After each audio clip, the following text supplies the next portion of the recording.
Good morning and welcome back to the One Celtic Fans View. In this morning's video, we talk about last night's game. We talk about the fact that Fabrizio Romano has said that people are looking at Leo Abada, and Celtic are saying no bloody chance. Tom Boyd talks about VAR and the conspiracy, but Tom Boyd has been with Celtic for a long time and he knows exactly what he's talking about, and he spoke about this plenty of times before about the fact that Celtic and referees do not get on side by side. English Premier League teams chasing Abada. What do you think of that in the comments? Celtic will not sell Abada.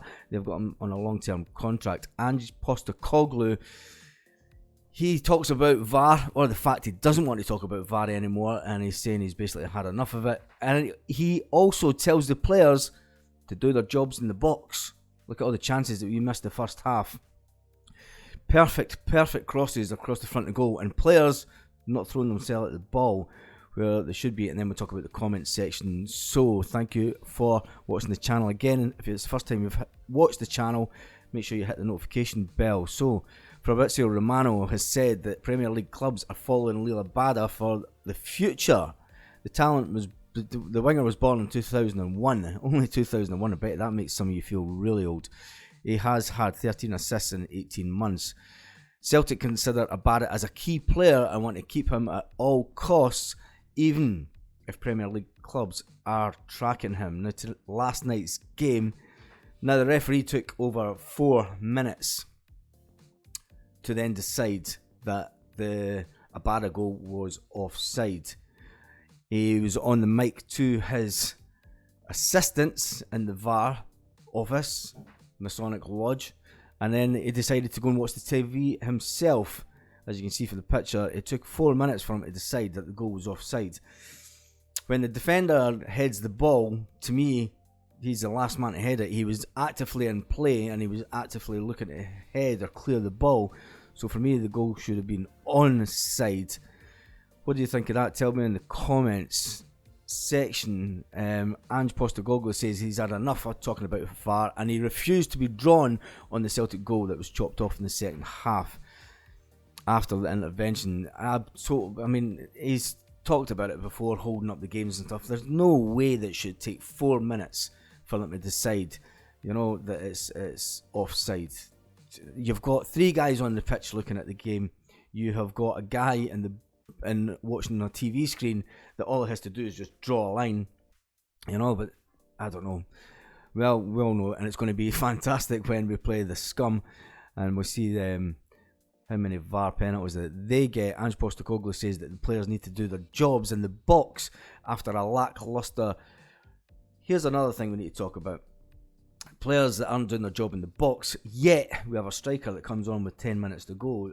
Does it look like the Grumpy Greek is on his way at the door, only getting 10 minutes, when we're really needing somebody that was in the box that would throw themselves at these chances that were coming in? He left Kyogo on until the 80th minute, and then he brings on Guacamakis.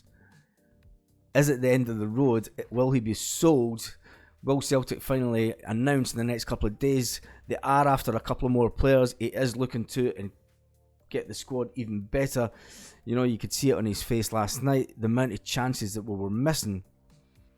It's just not good enough for Celtic at the end of the day. And what about Livingston? Cheeky Livingston. They took to Twitter to reply to a Celtic fan who says, how are you genuinely not ashamed to play like this? No wonder the national team is failing with tactics like this being drilled into our league players. And it's true. If you want the Scottish League to be shown over, I know there was a news story. Here's a funny thing. There was a news story here in Spain. There was a banner at a game in Spain. I'll need to try and get a copy of the image for it. Where the banner translated into "Let's not be like the Scottish League and have a 2-horse race," on about the financial constraints that clubs are looking to put on Real Madrid and Barcelona. So back to the Livingston thing. Livingston then replied, 100% shot on goal conversion rate, #clinical. Is it a good advert for the game? Nah, not at all. If you're looking to make Scottish football a league that players want to come to, teams need to just get their act together. It's not good enough if you ask me. This sitting back and not even trying. You know, well, they did try. They tried to dive all over the place. They then tried to kick players all over the place. If that's what you call football, well, Livingston fans aren't even Livingston fans. They're just Meadowbank Thistle fans in disguise. With a new fucking stadium. Let's face facts. Anyway, on to what the comment section from yesterday. Crypto Traders Club says, strike while the iron's hot. If Johnson shows the quality in training, Ange will get the green light for the JJ sale in January. Barcelona are not in a position to buy this window. Okay, plenty of other suitors with deep pockets, 20 million above. Great British Pounds will do nicely. That is true. Donny Boy says, stand still by what I've said all along. No need to sell top players in this window. We'll keep sales to the summer. The big boys will splash the cash then. And remember, we've a league to win first and foremost. People slate the board and the press them to sell the players. We need to give them a little patience. These clubs are serious about certain players. Our club will be willing to wait till the summer to sell them. Hail, hail. Chilene says, I hope we get the Korean striker. He's 6'2" and we could use another big guy up front. Plus, I'm Korean, so it's a win-win. Good for you. And thanks for commenting on the channel. Jop2164 says, thanks, loving the new format. It's a much more personal. So on that note, hope you've enjoyed the video and I shall see you on the next one. Hasta luego.